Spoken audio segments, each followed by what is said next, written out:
Qu'est-ce que l'amour?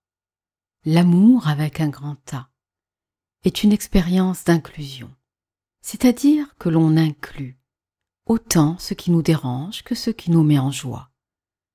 On met de l'amour dans nos contradictions car elles nous font grandir. Si on rejette certaines séquences de notre vie, comme par exemple des comportements limitants qu'on n'a pas envie de voir, c'est comme si on regardait un film et qu'au moment où ça ne nous plaît pas, on se cache les yeux et on baisse le son. On est dans l'exclusion et non l'inclusion. Il y a l'amour avec un grand A et les formes d'expression de l'amour, qui elles sont multiples et dépendent du niveau de conscience de chacun et de ce qu'on a besoin de vivre pour grandir. Par exemple, l'amour-attachement est une forme d'expression de l'amour qui peut sous-tendre une peur ou une attente derrière. On peut être attaché à son conjoint ou à sa famille pour un temps, mais vient un moment où cet attachement va générer une certaine souffrance si l'autre ne répond pas à nos attentes. La souffrance est le panneau indicateur d'une nécessité de s'ajuster dans ce qui n'est pas résolu en soi. Le retour à soi et le discernement sont indispensables sur ce chemin de lumière. On peut être dévoué, mais comment savoir si c'est un véritable dévouement? Posons-nous la question, qu'est-ce qui m'anime derrière cet acte de dévouement? Est-ce une attente d'être valorisé, reconnu dans ce que je fais? Est-ce que ça me fatigue? Est-ce que je perds mon énergie vitale? Ou est-ce que je gagne en énergie? Est-ce le dévouement dans un pur don de soi? Et là, le meilleur indicateur est la joie du cœur. Nous vivons un amour qui est conditionné par nos attentes, nos peurs, qui sont des nourritures pour l'ego. Il y a souffrance quand je projette à l'extérieur ce qui me manque à l'intérieur. Je ne m'apporte pas de la reconnaissance. Je ne me valorise pas.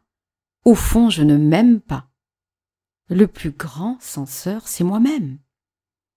Certes, la vie est une histoire d'amour, mais à quel étage de conscience je vais le vivre?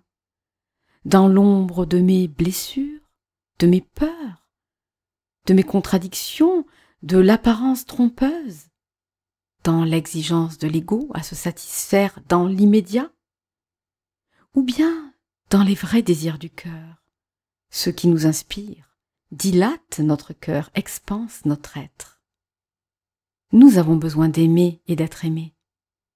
Et fondamentalement, nous rêvons à de l'inconditionnel. Ce n'est pas « je t'aime si », mais « je t'aime » parce que je te reconnais dans ton essence et dans ton expérience de vie sur Terre. Pour cela, encore faut-il se l'appliquer à soi-même. Pour installer durablement l'amour en soi, il ne suffit pas de prendre conscience de nos blessures, de nos pensées parasites, du non-amour de soi.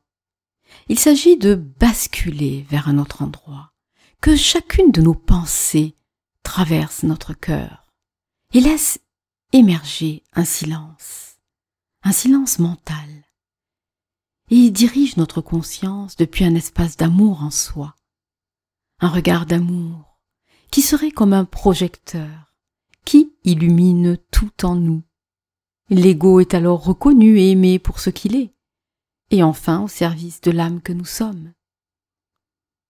L'amour peut être vécu dans une dualité tension, si c'est notre ego qui récupère, car son fonctionnement est de prendre. Il sent toujours un manque et a besoin de se sentir important. Il est un mendiant de l'amour. L'amour véritable, c'est de passer à une dualité unifiée. C'est se donner. Je ne cherche plus à prendre. J'incarne l'être d'amour que je suis, jusque dans ma chair. Et naturellement, je le rayonne autour de moi. Je me sens libre, car je ne dépends plus des réactions extérieures. Ma demeure intérieure est stable. le cœur unifie, et le mental ordinaire sépare. Certes, notre mental a sa raison d'exister, c'est une fonction à ne pas rejeter car elle est nécessaire. C'est juste qu'il ne doit pas prendre toute la place.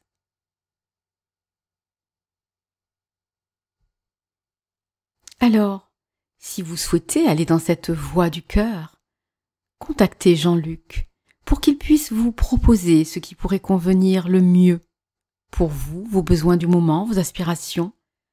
Par exemple, intégrer dans le corps l'alignement à sa signature identitaire ou un massage de l'âme qui invite à se reconnecter à soi et ainsi servir autrui dans sa meilleure version.